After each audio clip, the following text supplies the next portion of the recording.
With the Citi Double Cash Card, you get 1% cash back when you buy and 1% as you pay. That's like the joy of discovering the last donut. Ooh.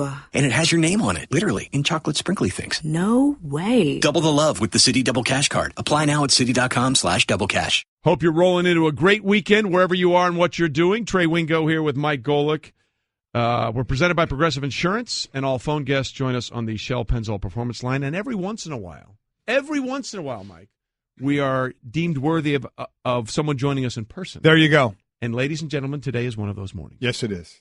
The great Katie Nolan has decided Wow. to glamour us with her presence. He went right with great. Yeah, well, How about he that, huh? hesitated. He said He was trying to think of a word there, wasn't he? He went with great. Fine. Yeah. Fine. She's fine. It's Katie hour Nolan. 4. Last This is time, hour one of my day. last time we saw you was in Houston at Yes. the Super Bowl, Yes, correct? that's right. We were all in the same hotel. Yes, we It were. was a weird thing, but Yeah, it was, You pass the thing about the Super Bowl, you pass everybody in the business there. Yeah. Everybody, because you're usually at the same hotel. Especially last year, because that Super Bowl was built for little Houston trivia. There you go. That Super Bowl was built right before the first Super Bowl played in Houston, Super Bowl 38.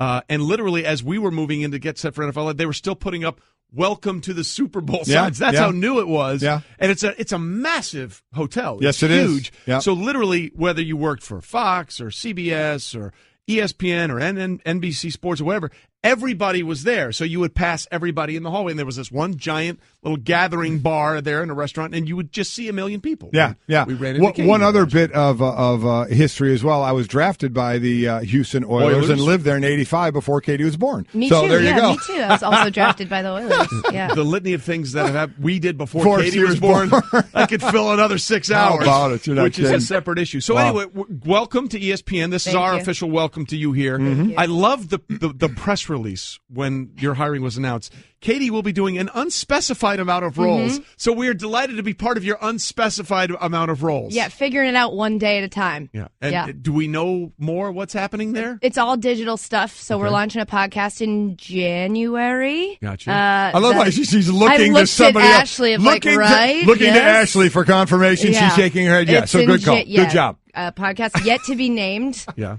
We'll get to that. We're gonna, we're gonna get to that soliciting names. Yes, Yeah. we're going to get to that. Well, one thing you should know sometimes at ESPN, launch dates can be soft. Yeah, they can. They can. Yes, they can yes, tend they to can. just massage a little bit. But we want that podcast to start in January. We need that podcast. It's gonna, whether you like it or not. to start in January. One of the last things we were talking about, we had Nota Begay on, who was a roommate at Tiger Woods. I don't know if you have any famous roommate stories that you know about. More people, we went over the list of them, and more people are. Here's the thing: when people start tweeting them in, do you believe them? Jim Nantz, Fred Couples.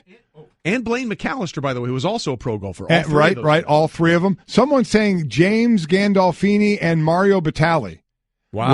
Which, man, I did not know that. I would love to have lived with a guy who wanted to be, at that point, I don't know if he was a chef or training to be. Yeah. How great would that'd be that great. be? Yeah. I mean, meals are set Yep. Yeah. at that point. And That would be I'd awesome. imagine Gandolfini would be good company, too. Someone That is would be saying solid. Waylon Jennings and Johnny Cash were roommates in Nashville. That is true. If you've Holy seen smokes. the movie Walk the Line with Joaquin Phoenix playing Johnny Cash, and Have then, you seen that one? I have, absolutely. Yeah, there's a scene where Waylon and he are in that movie together. I don't think you can beat you can't beat Harry and Lloyd from Dumb and Dumber. No, they that's were pretty real life much- roommates. Yeah, they there you definitely have it. live together. So you're telling me there's a chance. There's a chance. And so there's a chance that you might be a huge Patriots fan, Katie. Yeah, slight Yeah. chance. Yep. Now, are you an actual Patriots fan, or are you one of these people that suddenly, when they got good, hey, that's my team, and I love those Did you guys? front run them? I will say I came to football later in life than other sports. Yeah. Growing up, my family wasn't really a football family, which is probably because the Patriots were trash. Yeah. But I'm not a front runner. Like I'm from there, so Right. you get them no matter what. Right, but I mean, because there were it's amazing what the Patriots have become, like the standard in the NFL. Because forever they were like the Patriots, and when they won their first Super Bowl in New Orleans, Super Bowl 36. Bill Simmons had this great line. He was walking by some guy who was overserved at that point, sitting down somewhere on a street, and he just had this look on his face, and he was holding his hands, and he just said, I can't believe the Patriots actually won the Super Bowl. I mean, it was beyond comprehension to believe that team who played in that horrible stadium where no one would ever go on Monday night after they threw all that stuff on the field. The only thing I knew about them growing up, my mom said she went on her worst date at that stadium when it had like the metal seats that would like dip in the middle, and she said it rained and she sat in a puddle and she's like, we will never be Patriots fans. And now and you go to that place and basically Foxborough is like a small city. It is. Just the stadium complex. The old thing, it was my brother. My brother Bob got drafted there in 1979, again, before you were born. So when it was not what it is now. Before I was born. Okay, there you have it. And there you have it, huh? It's the age thing going on here. But we want to certainly get into football, but we've been talking a lot about Tiger. It's interesting because my son Mike sits there for the first hour or two of the show. Yeah, I notice he's not here now. Well, he's not here. By the way, kudos to you because the stench usually from over there is pretty strong, so you're braving the elements. I'm not sure why he keeps running away from me. Scared? Just want to hang out with him. And he's like, oh, you're going to come on the show that I'm usually on all the time? I'm going to leave. What's that about? I don't know, because he was over here doing a podcast. All of a sudden, he's gone again. I'm not really sure. No, that's fine. But I wonder if it's this generational thing, because Trey and I we're excited again about... that was the word I was going for. We own it. She said old. Oh, yeah. Well, outside of old, Earned every one of them. Earned every one of them. Because of you kids, you damn millennials. Get off my lawn. We're excited about the comeback of... We're kind of muting it this time around because it's a third or fourth time coming back. My son Mike wasn't as much. He's like, give me a tournament, give me a Sunday on a tournament, give me a major before I really start buying in to Tiger again. Where are you on that? I'm kind of there. I mean, I'm in between. I'm ready for a good story, and I think that would be a good story. I don't want to be the immediately negative, like, nah, it's not enough. But you also don't want to overhype it because then, I don't know, it's just too much pressure. Well, then this is great because we put this out on the poll today on Twitter. Tiger Woods' great start means something, everything, nothing, or golf is boring. I would say something. Yeah. Well, congratulations. You're in the lead. You're tied for the lead. Tied for the lead now. But it's huge for me. But it just shows, this is why you came here for this. Yeah. But this shows the issue that we're talking about. Something and nothing are tied at 36%. Yeah. 16% say everything and 12%. But have you met the internet? Exactly. Yeah, but I think that is 12,000 votes, though. I mean, that says look something. At you. I do think it is that there are those like us, Trey, that want something to be there, and there are those that are saying, I don't want to hear it until he's done something. Because seen this song and dance before, and until we see more, we think it's going to end the same. So we're just going to have to wait and see. And for actually round two of his comeback as opposed to just one round. Or it may be, after all the surgeries and everything he's come back from, I don't know, maybe 3 or 4 at this point. Yeah. Whatever this comeback is. Okay, we'll see what happens. Again, Tiger tees off, I think, about 11:30 today, and the Golf Channel will have that.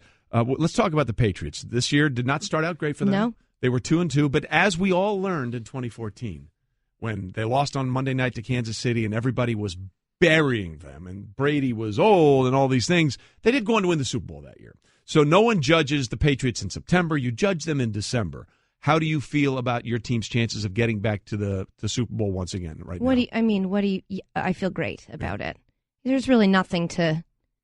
How do you feel about it? I feel like there's only one team that has a chance to slow them. Were you worried at the beginning of the season? It started a little... Yeah, I mean, it's been a while since it's felt that way, but it's better then to get that out of the way. Yeah. And now we're just sort of... It feels like they've clicked. They're rolling.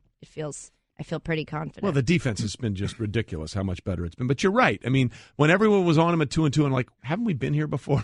Haven't we done this already? But 2 losses at home was a little out of the ordinary. That was and the defense looked horrendous. Horrible. And they've been great ever since. Matt Patricia's done a great job getting them and set. Quite honestly, the first couple of games, Gronk looked like the Tin Man. Yeah. He really did. And you wondered, okay, is he going to kind of get into his groove? And obviously, that's worked out pretty well, as well as a 40-year-old Tom Brady as well. Exactly. And Gronk, of course, is from Western New York. Right. I think he grew up in Amherst, right outside Buffalo. They're playing Buffalo this weekend, and Gronk was asked if he'd ever done all the things. If you'd ever been to a Bills tailgate, it's the most. They're all diving all over the tables. Well, they're lighting themselves on fire. There's they have an interesting way. There's to the tailgate. Ketchup guy. They spray ketchup and mustard. Yeah. One I don't quite understand. Yeah. But hey, does he shower before he goes into the game? I'm what unclear on. reason? Yeah, I'm not sure. Or even before you go, because you're just going to be covered in Right. freaking condiments. Yeah. So I don't quite understand that. So anyway, Gronk, who grew up in the area, was asked if he'd ever done the stuff as a Bills fan growing up that Bills fans do now. Not at the tailgate, but I've been through tables before, for sure. Like family get-togethers, I've definitely been growing up through tables. He's been through. Well, listen, I family get-togethers. Well, I have been out places. I have been out places where he is with his brothers, and it reminds me a little bit. I go back to the day when Jim Kelly and his brothers. Yes. They would have some good times as well. Run hard, run deep. Yes, and Gronk's and he and his brothers seem kind of the same way, and I've kind of seen them in action. They have themselves a good time. There's no doubt about that. No way. Yeah, so the Gronkowskis? Gronk's been through a few tables. I love that line. I think that's awesome. Family gatherings. Well, I can't remember crazy. the last Gronk that got drafted. It wasn't Rob. There's been 4. Maybe it was Chris. I'm not sure. But, we have these draft packets. Right. Interchangeable Gronks, really, except one is better at football than the rest of them. Yes. But at everything else, they sort of do it together. And they were talking about what it was like growing up with the 4 brothers so close. And he mentioned family gatherings and the table. This all makes sense because they said it was like a feeding frenzy at the dinner table. And if you didn't get there first, your food was gone and you were starving. So that's probably the table issue that they were talking. They had to throw bows just to get their meals. Not a whole lot of, no, you go brothers. first. No, you go first. None of that. You go first. None of that. I'm taking your steak and I'm eating it raw. That's sort of that. So what's your take on Gronk, not only on the field, but off the field and sort of the way he presents himself? I think it's it's fun and lovable, and it is what it is. I think it's interesting it being in the Patriots organization. It's not really a thing normally that we have, is somebody that makes jokes that I don't know if Bill even understands or appreciates. Joke. But I think he's fun. He's just a dude. He's a dude. He's a dude. You're right. That doesn't seem dude. to fit with that type of living in that locker room. But the thing that people don't know enough about him, I think he's won their Man of the Year award like 2 or 3 times. And the other thing that he's been great at, he has yet to spend a single dollar of his NFL salary. He lives off the endorsements. Is that still? I know that was the way like 2 years ago. No, but he lives off his endorsements. He lives off his endorsement. He has yet to spend a single dime of his NFL salary. All these guys that go broke, and you see this image of him and going through the tables. He's smarter than you think. He really is.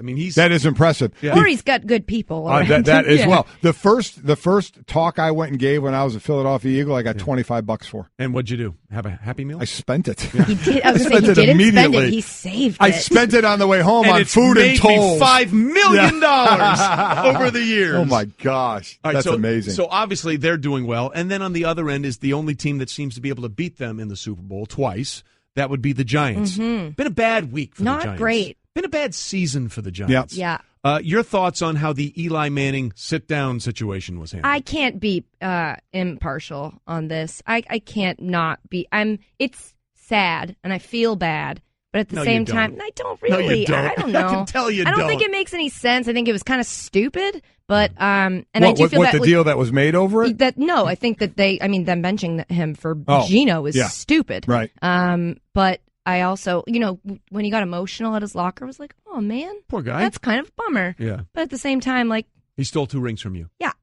Yeah. So it's sort of people. I've been having to get into debates with people about if he's a better quarterback than Tom Brady. That's a hard nut. That's a hard nut. This is okay. You got benched for Geno Smith. The one thing you would say to a Patriot fan is as if they don't want more. Is the Manning family cost you 5 rings? That's it. You have 5. You could have had 5 more. You could have had 10. Happy I'm here. Maybe. Yeah, I know. Yeah. Thanks for having me. Maybe 9 because I think Seattle might have beaten them. Right. So, yeah, but if they had beaten the Colts, they were beating the Bears. Yeah. There's no question they were that. beating the Bears in Super Bowl 41.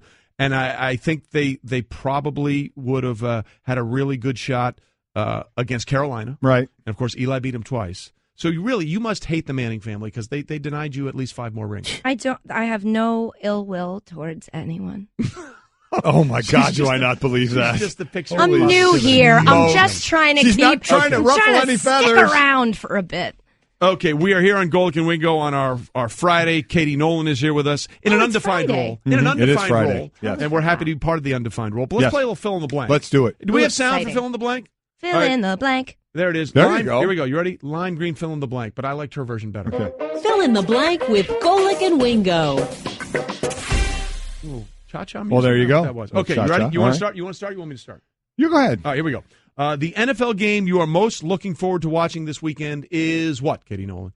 Now, it's very rare to pick a game where there's a 14-point spread, but I'm going to say that Browns game because I want to see Josh Gordon. I'm with you. So I'm really looking forward to that. I'm with you. I think that's one of the great stories. Maybe if he can come back and play, it would be awesome. Much in the Tiger Woods comeback, this would be tremendous. As I said, to me, the football is a bonus. He needs to take advantage of another chance there, but he needs to make sure he gets his life in order. As I said earlier, Katie, there's probably a number of people that say he shouldn't even be playing football anymore. He shouldn't get any more chances. The bottom line is he does, but to me, the more important thing is you got to take care of life at this point. And if that's the constant that helps him stay, grounded and get his life together, then I think that's good for him. I think we should all be encouraging, and it'll be interesting to see what happens. What about you? I'm probably going Carolina and New Orleans. New Orleans already beat Carolina once in Carolina. This game now in New Orleans, they both have 3 losses going on right now, so a monster game for Carolina, a team that's won 4 in a row.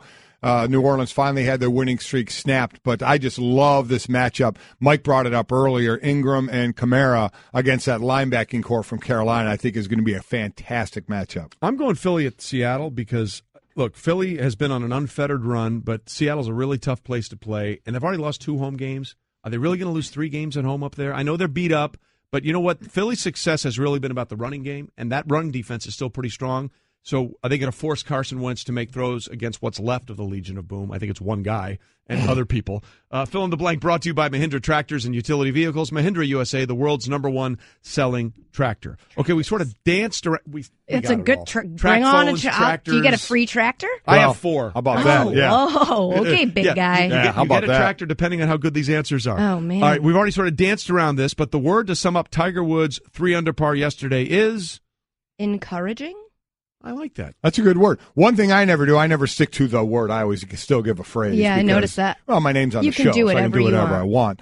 But I think the word, it still could be a word. Do you dare say hopeful after one round? Yeah, I mean, I don't know. Absolutely. I don't know if I want to go that far, but that's where I'm going to go because I am hoping it goes well. All right, now I'm going to do what you just said you did, is going to make me watch. Okay. I'm the only one following the rules of this game. Just to be clear, never been on the show before, following the rules. You're a rule follower. Blowing it out of the water All right right. now. All right, here we go. Next question. The blank are the best team in the NBA's Eastern Conference. I think I know where you're going. I'm going to say Celtics, but I could say Sixers just because if you define best as like the most fun to watch. Yeah. They are. I mean, Joel Embiid, forgetting just the play of which he's incredible, his status on social media he's incredible. Is just fantastic. I think a better way to add, by the end of the season, do you think the Celtics, I know if you can look past that, the way Cleveland is playing now, the Celtics played well earlier. Do you think anybody other than you think the Celtics can make the finals? I mean, no, maybe. Yeah. No. Yeah. Could be. I don't know. Yeah. It's so early. I can't. I'm not hot takey radio. I can't. Right. I'm not as good at this. We are the least hot takey I know, radio. but even still, like radio, you got to have a take, and I feel like it is early. It is early. It is early. As we always say, here at 6. As we always say, water finds its level. I think Gordon Hayward. You guys say that a lot, but it's true. It is true for the most part. I still think the Cavs will be the team to beat. I'm from Cleveland, so I still say they're going to be the team that goes to the finals. I'm just going to say the TBD are the best team in the NBA's Eastern Conference because we don't know. That's a cop-out. Again, You're right. It's a complete cop-out. Not following the rules. Well, that's God, a it's phrase. a complete Phraseology. cop-out. Fine, I'll go. I'll go Cavs with a 10-game winning streak. See, there you I'll go. with you there. All right, way to make a stand. All right, here we go. Fill in the blank continues with Katie Nolan. This one's just in for an her. unspecified role. When you got to ESPN, the person. No, this is for everybody. You guys answer first. When you got to ESPN, the person you wanted to meet the most was Darren Ravel. Wow. Really? I No, gotta say, not I did really. not see that coming. Okay. He said, "Really? No, not. I don't know.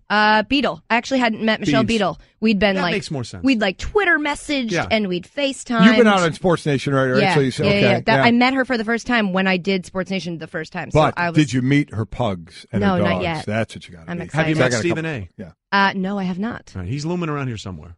So You'll find Beetle, okay, and she got Yeah. to meet What about Beetle. you? What about you? Well, I mean, mine was years ago. You know what I was interested to meet? I'm Bob Lee. I was just gonna say Bob General Lee. I was gonna Store. guess Bob Lee. Yes. How about that? How about you? Boomer. Me? No, Okay. no. Boomer. Without Yeah. question. I tell you, great story about Boom. I had met him when I was working in St. Louis years ago, and we were talking over the cheddar smoky hot dogs that were at Busch Stadium press box, and they were great. So, that was 3 years ago. I came back, Chris Berman, Trey Wingo, and I said, oh, yeah, you were the guy from St. Louis. I mean, he remembered that from 3 years ago. So the boom, Schwam, he's good with the memory. I'm just saying. I would have said him, but I met him while I was You playing. guys just picked the two longest standing Well, ESPN we got here employees. decades ago, again, before you were born. That's fair. Yeah. Couldn't have seen into the future. We were here with Barney Rubble. There you go. That's how long ago we've been doing this. All right, here it is. The name of Katie Nolan's new podcast should be. Yeah, I'm not going to answer this one, but I'm going to set you up for this. Okay. I'm launching a new podcast. We don't know what we were going to name it, so we decided that for the first episode, I think we're going to do like a bracket of all suggestions from people. Oh, so get a bunch of suggestions, put it in a bracket, and go from there. I haven't started yet, so you guys are my first two suggestions. I hope you put some thought into this. Oh, what should we call it? Easy. Katie's podcast. Wow, that's great. There you go. That is Were you part of some the marketing next level stuff. Were you part of the marketing team that came up with the name of the show? You mean Golic and Wingo? Yeah. Pretty much. Solid work. I thought 3 seconds about that. Mm-hmm, and look what I came up with. Crushed it. Gold. Nailing it. Hey, you're welcome. Thank you. I've got it. Thank you. I've got it. What is it? Unspecified role. Oh, wow. Unspecified role. That's Coming not up next bad. on the Unspecified Role podcast. Yeah. I mean, It's probably better than mine. that was really Just only slightly. Just a little bit. Only slightly. Only by like miles. I hate you both. That's Why don't you call your podcast? This show is called Golic and Wingo. Why don't you call your podcast Wingo and Golic? no. Don't do that. You want people to actually click. Yeah, I on was going to say, I want people to listen, so it's tough. The whole point is to get people to click on it. That would have the absolute. Do you realize opposite how many effect. times she's come in here and insulted us? I know, it Yes. has been a couple. I'm Yeah. only kidding. No, but that's okay. I'd rather you do that than be overly nice, because then we know you wouldn't be serious. Yeah, that would be, especially this early. I'm not nice to anybody this early in the morning. As I always say, two things: play to your strengths and be who you are. Yeah. So that's right. Katie Nolan is here, ladies and gentlemen. Again, coming up in an unspecified role. There you go. On our podcast and many other things. We enjoyed it here, though. We enjoyed having you here, and to having you here, let me just say, Dilly dilly. thank Dilly you, dilly. Katie Nolan, Dilly here with dilly. us. Thanks for having me. She'll Thanks, have Katie. some stuff in an unspecified role. Yes, she coming will. up. I just saved hundreds of dollars by switching to Geico. I've never felt more alive. Disclaimer. Geico cannot guarantee you will feel more alive. You either possess functioning respiratory and circulatory systems, or you do not, or you are a zombie. If you are indeed a brain-starved zombie and you would like to save money on car insurance, the Geico legal team applauds your excellent life choices, even in your shambling afterlife. But we strongly encourage you to visit geico.com or download the Geico app. Please stay a minimum of 500 feet away from our large and presumably delicious, delicious brains. Geico. 15 minutes could save you 15% or more. Tim Tebow joins us now on the Shell Pennzoil Performance Line. Tim, thanks for being with us, man. How are you? Congratulations to you guys on this show. Y'all are doing a great job so far. Thanks, Tim. Notice how I Appreciate said it. so far. Yeah, well. We never know what's going to happen with you guys. No. That is a It very can go off the tracks at any time. That is a very good qualifier. Yes, it is. We embrace that part of it. Agree. So, Tim, this is going to be a really fun weekend. We said it starts tonight with the Pac-12 championship game, but all of these 5 games, which one do you think carries the most weight when it comes to who might shock the system and shake up the top 4 that might get into the playoff? I think it's been said already, but I think it's Ohio State, Wisconsin. I think if Wisconsin wins, they're in because the committee's not going to deny an undefeated team. And I think if Ohio State is able to make a big-time statement in this game, I think they will jump Alabama and get in. And I think we have a huge argument if Ohio State wins on what are we going to choose? Are we going to choose most deserving and maybe Ohio State, or best and maybe Alabama? And I think it's going to go back and forth, and I think you're going to have a really, really hard debate. Tim, if we get into that decision of those two teams, we hear the committee goes in every week and does their thing, 13 human beings, so 13 different personalities and different ways they look at it. We hear the criteria, though it seems to differ at times. In your mind, is there part of you at some point going through criteria when it's so close you just have to say who you think is better? The eye test has to come into play. Yes. I have to pick 2 teams. I think this team is better. Golic, that's all we're really doing is it is an eye test, because if it gets really close, then you can look at strength of schedule, strength of record, but we're not supposed to say most deserving. It is supposed to be the 4 best teams. So how do you not use an eye test for the 4 best teams? Obviously, all it is getting 13 people to predict who they think are the 4 best teams, and trying to use a couple stats to help them do that. And that's why this Alabama thing, I think, throws a lot of people off, because if probably 99% of all analysts are going to predict a game, you're probably going to predict Alabama over Wisconsin. But right now they have Wisconsin over Alabama. So are you really saying it's the 4 best teams? Or are you looking at that undefeated schedule and saying they're a little bit more deserving? Because I'm just being honest. If they showed up on a neutral field today, Most of those committee members are picking Alabama to win. So is it really the 4 best teams? That's the question I have. Okay, so then my question to you is, forget what may or may not happen in conference championship weekend. From everything you've seen all year long, Tim, who are the best 4 teams in college football in your opinion? That's a really good question. I'd say Clemson, Auburn, Oklahoma, and Alabama would be my 4 top teams. Not most deserving, not even most impressive at times, but the 4 best teams, those would be my 4 best teams. How far out of that picture is Georgia? I think Georgia would probably be 6th right now. I think there's a couple things that I want to see from them. I want to see when someone takes away the running game and they take the air out of the passing game, meaning taking away the hitches, the slants, the quick throws. Can they get it done? And that's something that not a lot of teams have been able to do because they have such a great running game. But when it is done, then it's the offense is all of a sudden, it halts pretty good. And that's something Auburn did a few weeks ago, and I look for them to do that tomorrow. And the question is, can they win one-on-one matchups down the field in man-to-man coverage? They didn't 4 weeks ago against Auburn. Can they do it tomorrow? How about going into a championship game, Tim, for a team like Georgia or a team like Auburn? It's usually been Alabama. A team like Miami, who's been out of the limelight for a while, going against a team like Clemson, who's been there. Just take us through. You've been through this week now. There's so much more of the Final Four. There's the conference championships, and just flat out, it's a huge game. Well, I would rather it be those teams that are Georgia, that are TCU, that are Miami, that are the underdogs going in this game, because it's so much easier to rally your team, to create an edge, create an advantage, because everybody's going to be picking the favorites. Everybody's going to be talking about how they're the 4 best teams going to the college football playoff. But for a lot of those teams, they control their own destiny. And so if you knock off one of the top teams in the country, you're in the college football playoff. You win your conference championship. And that has to start with an edge for your team right now. And, I think especially for Georgia, right? You got embarrassed at Jordan-Hare a few weeks ago. You lock in, you show that you're one of the best teams in the country. You beat Auburn. Everything's in front of you. Everything is in front of them. And I had a good talk with Kirby Smart, and he said, we're talking about that loss to Auburn might have been one of the best things that could have happened to Georgia. And I really think you'll see Georgia play with that fire. The question is, are they going to be good enough from the quarterback position and the receiver position to actually make a change? Absolutely. Sometimes a real setback can be the one thing you need to get you over the hump. And, of course, for Auburn, the big question is, what are they going to get out of Kerryon Johnson after getting hurt in the Iron Bowl? But you're right, having that game not at Jordan-Hare and on a neutral field is going to make it very interesting. So there's a lot on the field.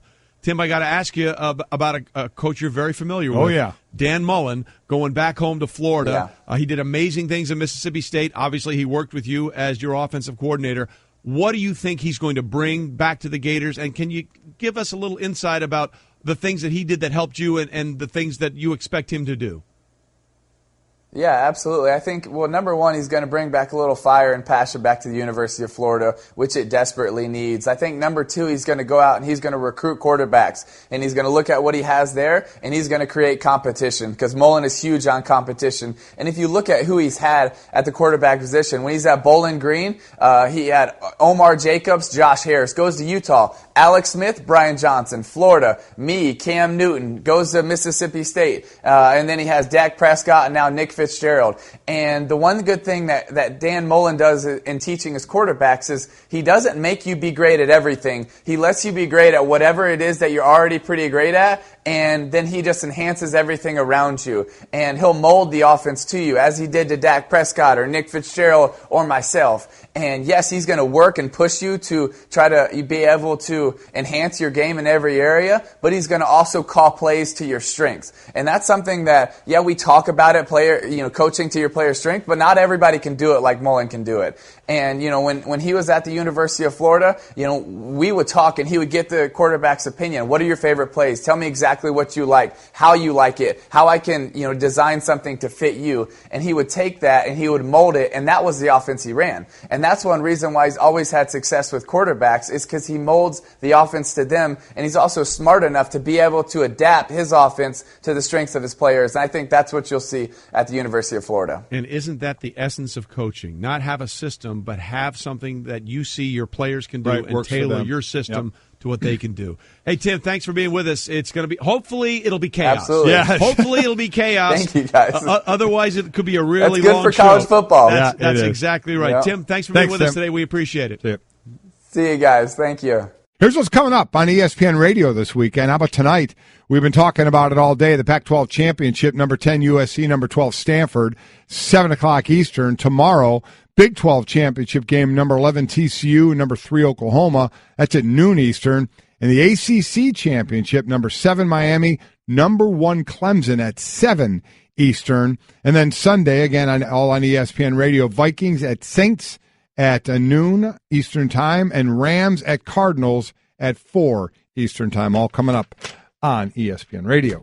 Golic and Wingo on a Friday morning on ESPN Radio and ESPN2. Okay, so we have a lot of stuff that's going to be happening this weekend. We start with the college football championship games beginning tonight with USC and Stanford, which will not factor into the Final Four, but there will be all the other Power 5 conference championship games that will have a say in it. So we got that. Mm-hmm. We've got Tiger in contention. We got Josh Gordon's return, and we got some huge games on the NFL slate. What's the one thing you're most looking forward to? Without question, I'm looking forward to the college championship games and just what's going to happen. Again, we know the top 4, and if the top 4 win, they're going to be in. But I don't think anybody believes that's going to happen. Right. All 4 top 4 teams winning. So that, to me, is going to be the difference. Can Georgia, after getting smoked by Auburn, now at a neutral site with Auburn dealing with some injuries, is Georgia going to be able to do something with their freshman quarterback? Miami, which has been a hot and cold team, especially more cold against the average teams, of which it finally caught up to them when they lost to Pitt, and congrats to Pitt because they did the same thing to Clemson last year. Can they look like themselves? I don't think. I think Clemson is a dominant team, right? Especially on the defensive side. Now that Kelly Bryant's back and totally Kelly healthy, Bryant, that D line, they got men NFL players on that line. Not to say Miami doesn't, but I like Clemson in that. I definitely like Clemson in that game. I like Oklahoma. I do like Oklahoma against TCU. I think the one everybody is wondering about is going to be Ohio State, Wisconsin. If Ohio State's going to win that game, what's going to happen? Right. Who's going to be, if 3 win and that's the one in the top 4 that lose, what's going to happen? It's going to come down to Ohio State or Alabama. There are those that say if Miami just nips Clemson, because you get 2 ACC teams. We kept talking about 2 SEC teams in, which could still happen. Alabama, yeah. But could you get 2 ACC teams in? And again, we have to see what else would happen if Clemson were to lose a close, like a last-second field goal game. Well, look, the thing with me about Ohio State, and I get it, but when they put them 8th and they put Alabama 5, that to me make it tough to jump. It's just what kind of destruction would you have to put on if you're Ohio State to make the jump over a 5 team sitting right there in Alabama?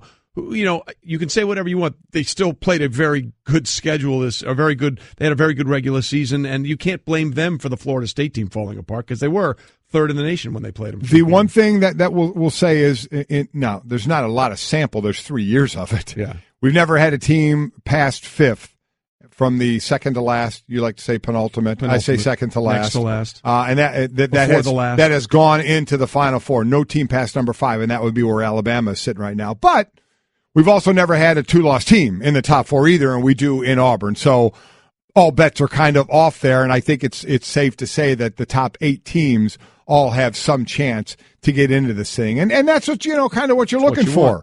You don't want it all set in stone before the championship games, and it's not. But Alabama really finds themselves in an interesting position of sitting and watching and waiting and having to have some things happen for them to even have a shot to get back into it. I heard Mike talking about this morning, and we've had Alabama and Clemson in it 2 years in a row, and it's been a pretty cool thing. Okay. But it's nice to have some other teams in it too, don't you think? Yes. Like Miami and the possibility of Auburn or Georgia as well. To me, I'm really looking forward to that SEC championship game because look, it's hard enough to do this in the NFL level, to sustain that level of emotion for 16 games in the regular season. Think about what Auburn has been through already. They destroyed Georgia when they were number 1. Then they had the huge win in the Iron Bowl at their place where they really dominated Alabama. They did. They lose their best player in that game, and running back Kerryon Johnson. I'm curious to see if Auburn has not so much the physical stamina, but the mental and emotional stamina to deal with Georgia a second time around, just 3 weeks after they stomped them? Because Georgia is going to be amped for this game. I want to see if Auburn can get to that same level of mental and emotional intensity and sustain it for a third straight game with possibly their best player very limited. Yeah, it will be interesting. They played Louisiana Monroe in between. In between there. But the 5 conference championship games, 3 are rematches. It's always interesting to see. And they weren't close, by the way. They weren't close in the first game. So let's see if the losing team can make some hay the second time around. Again, that's the one that I just want to see if Auburn, if they can do it again, God bless them. Oh, they deserve to be in. Absolutely difficult. Right. So it is going to be a jam-packed weekend of all kinds of sports. We got Tiger, we got the NFL, Josh Gordon's return. We are about to wrap up the first week ever of Golic and Wingo. Good job out of you making it. Thank you, sir. And by the way, for those listening and watching, we feel the same way here when we all say, I've made a huge mistake. There you have it. Take care. See you.